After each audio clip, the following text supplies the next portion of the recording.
চেষ্টা না করলে কিন্তু মানুষ কোনো কিছুই শিখতে পারে না। আর ভুলভ্রান্তি সে তো হবেই, যেহেতু আমরা মানুষ, আমরা তো আর রোবট না। তো যে কোনো কাজ করতে গেলে কিন্তু বিশেষ করে নতুন কোনো কিছু করতে গেলে মনের মধ্যে একটা ভয় কাজ করে যে আসলে পারফেক্টলি ভাবে হবে কি না। হ্যালো এভরিওয়ান, আসসালামু আলাইকুম। প্রতিদিনের মতো নিয়মিত ব্লগ নিয়ে আজকেও আসলাম আপনাদের সামনে। আশা করছি আপনারা সবাই ভালো আছেন। আলহামদুলিল্লাহ আমি ভালো আছি, আপনাদের দোয়া এবং ভালোবাসায়। তো গত 10 তারিখে আমার জন্মদিন ছিল। তো সেই উপলক্ষে আমার ছেলে মেয়ে বায়না ধরেছে যে ওদেরকে কেক বানিয়ে দিতে হবে। যেহেতু কিছুদিন আগে আমি ওভেনটা নামিয়েছি।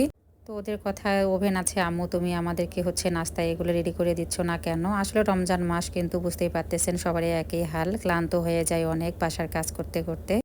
তার উপর আলাদা এগুলো করার মতো আসলে এনার্জি থাকে না। তো যাই হোক, বাচ্চাদের মুখে হাসির জন্য মাঝে মধ্যে ওদের পছন্দের নাস্তা রেডি করে দিলে কিন্তু দেখবেন অনেকটা ভালো লাগে।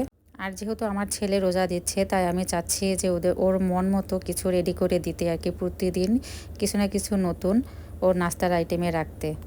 তো এখানে আমি 3টা ডিম নিয়েছি আর 2 কাপ আটা নিয়ে নিলাম। আটাগুলো ছাঁকনির সাহায্যে কিন্তু চেলে নিতে হবে। ডিম, লবণ এবং 1 কাপ চিনি দিয়েছি পরিমাণ মতো, দিয়ে ভালোভাবে গুলিয়ে নিতে হবে। চিনিটা যতক্ষণ পর্যন্ত ডিমের সঙ্গে মিক্সড হয়ে না যাবে, মানে ফোম ফোম হবে না, ততক্ষণ পর্যন্ত কিন্তু এটা মিক্সার করতেই হবে। তো যেহেতু আমার স্পিড বিটার ছিল না, তো আমি কাঁটা চামচ আর এই মিশানিটা দিয়েই ভালোভাবে মিক্সড করতেছিলাম। তো আটাটা চেলে নেওয়ার পর এখানে আমি পরিমাণ মতো 1 চামচ বেকিং পাউডার আর হাফ চামচ খাবার সোডাটা অ্যাড করে দিয়েছি। এবার আটার সঙ্গে ভালোভাবে ওগুলো হাত দিয়ে মিক্সড করে নেওয়ার পর ফ্যাটানো ডিমের মধ্যে দিয়ে দিলাম। এবার সবগুলোকে একটু সময় নিয়ে ভালোভাবে মিক্সড করতে হবে। যত বেশি মিক্সড করবেন, এটা ফেনা ফেনা হবে আর কি, তত বেশি কিন্তু আপনাদের কেকটা ফুলবে। এবার আমি ফ্লেভারের জন্য 1 চামচ ভ্যানিলা এসেন্স অ্যাড করে দিয়ে দিলাম।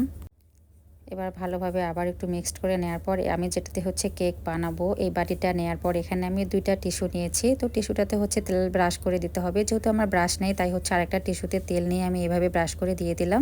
এবার বাটিটা আমি ওভেনে দেওয়ার পর টেম্পারেচার 180-তে এবং টাইম 35 মিনিটে দিয়ে দিলাম।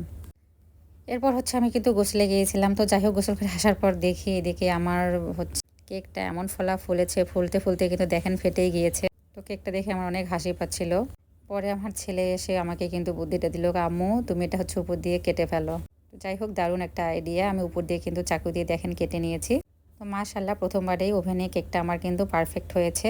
এই যে শুরুতেই বললাম না, ভুল না করলে কি মানুষ শেখে বলেন তো? আর প্রথমবারেই যেহেতু সব দিক থেকে যে পারফেক্ট হবে এমনটাও কিন্তু না। মানুষ কিন্তু ভুল করতে করতেই শিখে ফেলে, তাই না? তো আমার ছেলে আবার ডেকোরেশন করে দিল কি সুন্দর করে। আর এরপর আমার শাশুড়ি আম্মা, আমি আর আমার ছেলে মেয়ে সবাই মিলে কেকটা কেটে নিলাম। তো আজকের ভিডিওটা এ পর্যন্তই। কেমন লাগলো আপনাদের কাছে অবশ্যই একটু লাইক কমেন্টস করে জানাবেন। আল্লাহ হাফেজ সবাইকে, শুভরাত্রি।